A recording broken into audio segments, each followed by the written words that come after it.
बिस्मिल्लाहिर्रहमानिर्रहीम। हाँ जी, उम्मीद करना सारे भी ठीक ठाक होंगे। अज असी आए पिछे तो नज़र आ रहा मीद मार्की चिश्तियाँ बरात लैके ते बहुत अच्छा मैरिज हाल है। ठीक है, नाल मस्जिद भी है, भी तुहानू दिखाने हैं। थोड़ा जिहा अंदर का माहौल भी दिखाने तो नाले गड्डी डेकोरेशन है, वो भी तुहानू दिखाने। सही है, तो पहला तुहानू अंदर की मार्की का लाश शार दिखाने। आओ चलिए अंदर देखने हैं।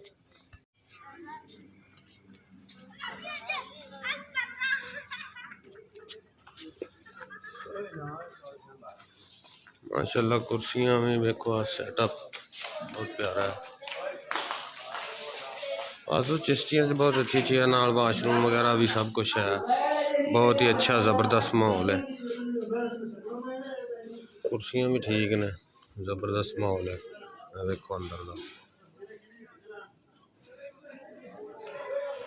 अपनी बरात नाल वाली साइड ते बैठी, वो फिर मेज़ भी देख लो, कुर्सी की जिस तरह की किस्म चाहिए हो, ठीक है, उन्हें मिल जाती है, जिस तरह का रेट हो। ठीक है, तो बाकी हर चीज़ यदी अच्छी मार्की बनाई हुई है।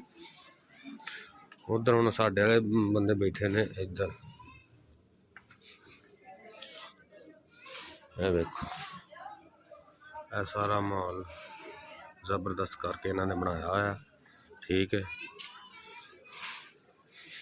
सैटअप माड़ा देखो, होए तो अपनी तस्वीर भी नज़र आ रही है। देख लो जी, हैं वाह, अच्छी सजावट की, माड़ी नहीं की।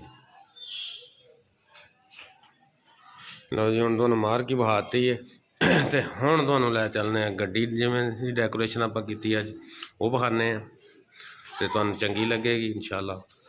जरा ज़बरदस्त से गड्डी भी डेकोरेशन हुई यार, मैनू मार्की बड़ी पसंद आई है। वैसे है पूरी मकूल जे पैसे लेंदे ने। ठीक है, मार्की अच्छी बनाई है इन्होंने। ठीक है, तो आओ हुण तुहानू गड्डी कोल लै चलीए।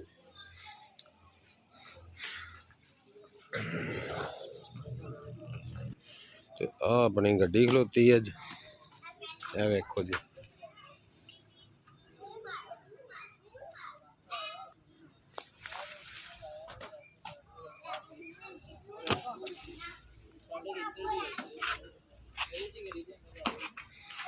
ਇਹਦਾ 4000-3500 लिया उन्होंने अज, देख सकते हो।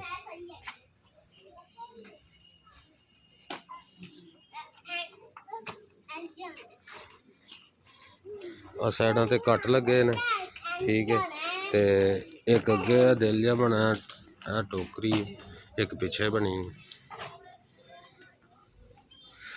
फ्रैश फुल ने। बाकी ठीक है, आम रूटीन नाल जिवें होंदी है उस तरह ठीक है। खैर करे, हुण तैयारियां ही ने, बस मैं अद्धा घंटा है फिर असीं निकलन लगे। तो अपना ख्याल रखियो, नाले इंशाल्लाह कल एक नवी वीडियो नाल एक बरात है, तुहानू वो भी डेकोरेशन विखावांगे भाई कल नूं असीं किवें दी डेकोरेशन करने। ठीक है, वो भी विखावांगे। तो अपना दुआवां च याद रखियो, अपना ख्याल रखियो।